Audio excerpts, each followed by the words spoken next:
So we can now start to synthesize the meetings into, the evolution of ideas concerning sustainable development. This word sustainable development is very important as opposed to economic growth. Some people call it economic development as well. Herman Daly, the economist that I mentioned before, who actually worked a lot on sustainability and has amazing writings, was the one who started to say development is a better word rather than growth in both contexts. So you can say sustainable growth, but sustainable development is something, and economic growth versus economic development.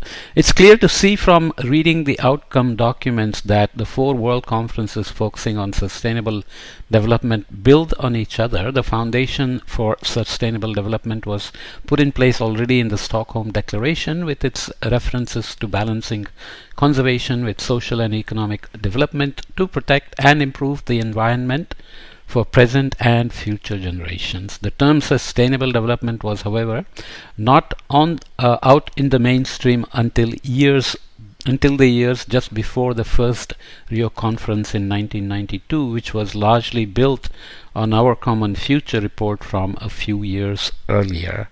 Although maybe we meant Rio 2012 here.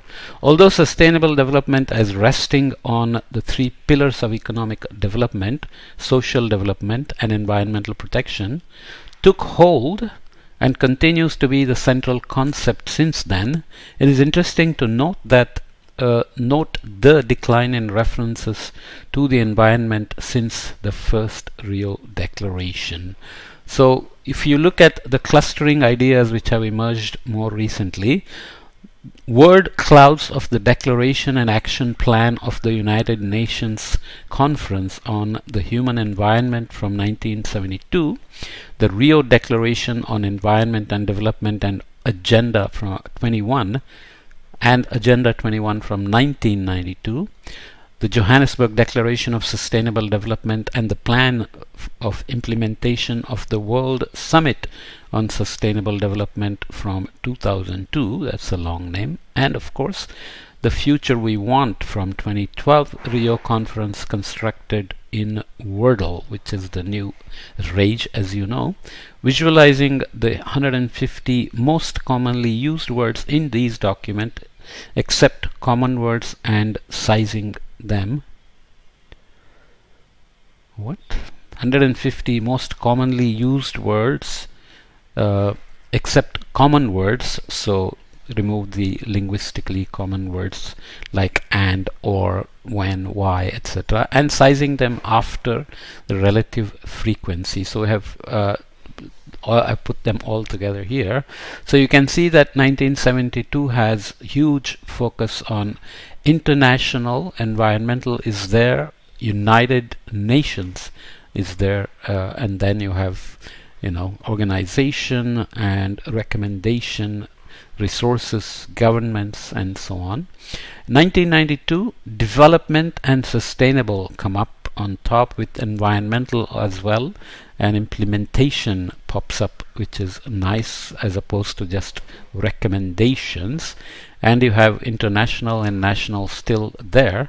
2002, you have sustainable development again, international, countries and developing are still there.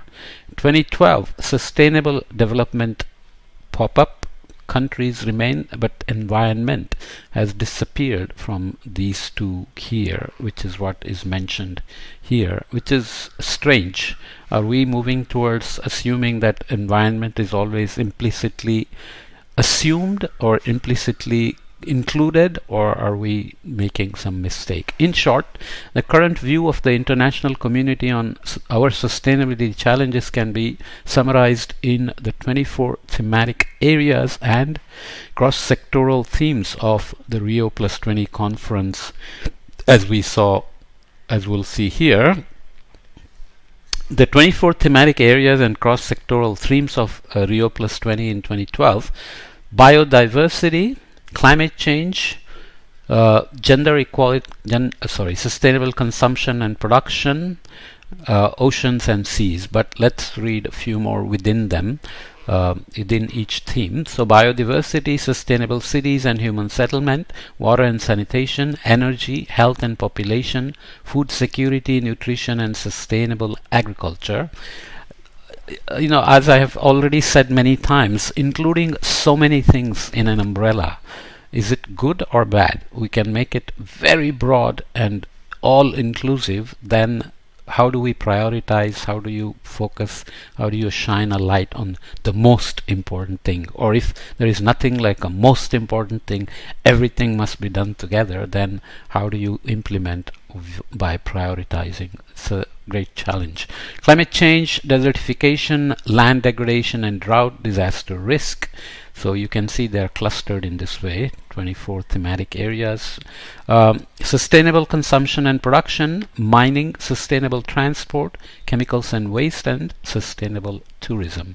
Is that an oxymoron or is it possible? It should be made possible because tourism is an important part of cultural exchanges, awareness and employment, of course. Gender equality and women's empowerment, education and poverty eradication. Here you have oceans and seas, forests as well, mountains, and landlocked developing countries, least developed countries. Africa always shows up as a separate entity, which is unfortunate actually.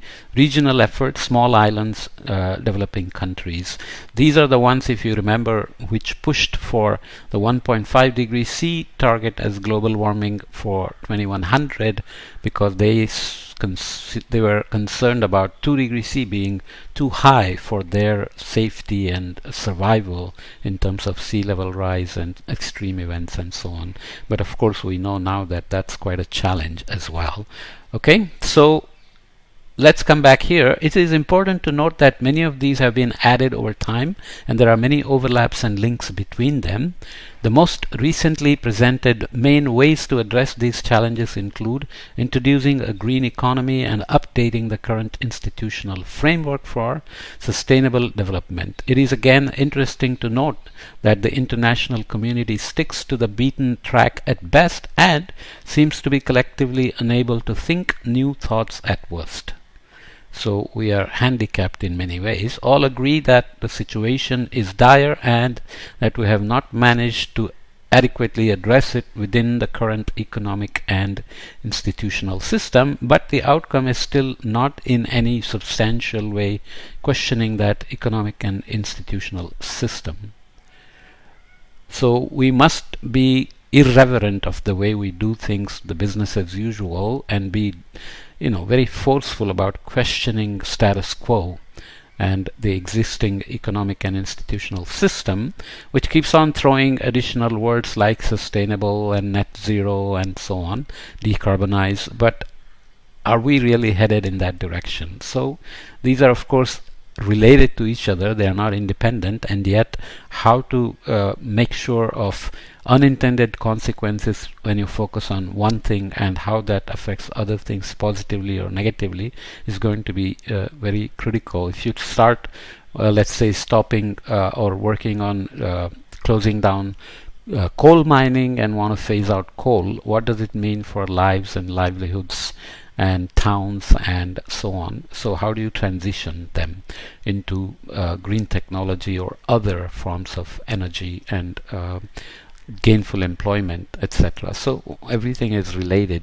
Continuing with conferences Yokohama and Kobe, there have been 2 world conferences focusing on disasters and risks so far, although the next is planned for 2015, so the book is a bit dated. Sendai Framework for Disaster Management has come about since then.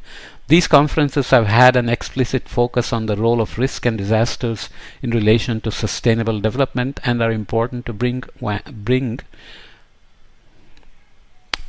These conferences have had an explicit focus on the role of risk and disasters in relation to sustainable development and are important to bring in when looking at how ideas concerning our sustainability challenges have evolved over the last decades. Both conferences were held in Japan, and so will the coming World Conference be. The next sections are devoted to briefly introduce these World Conferences that were held in Yokohama and Kobe. Yokohama 1994. With growing recognition of the global plight of disasters, the 1990s were declared by the United Nations General Assembly as the International Decade for Natural Disaster Reduction. The basic objective of this initiative was to decrease the loss of life and property and resulting social and economic disruption caused by natural disasters.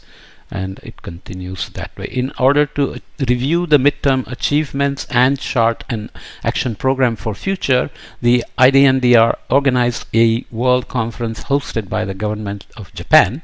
The event was called the World Conference on Natural Disaster Reduction and was held in Yokohama in 1994.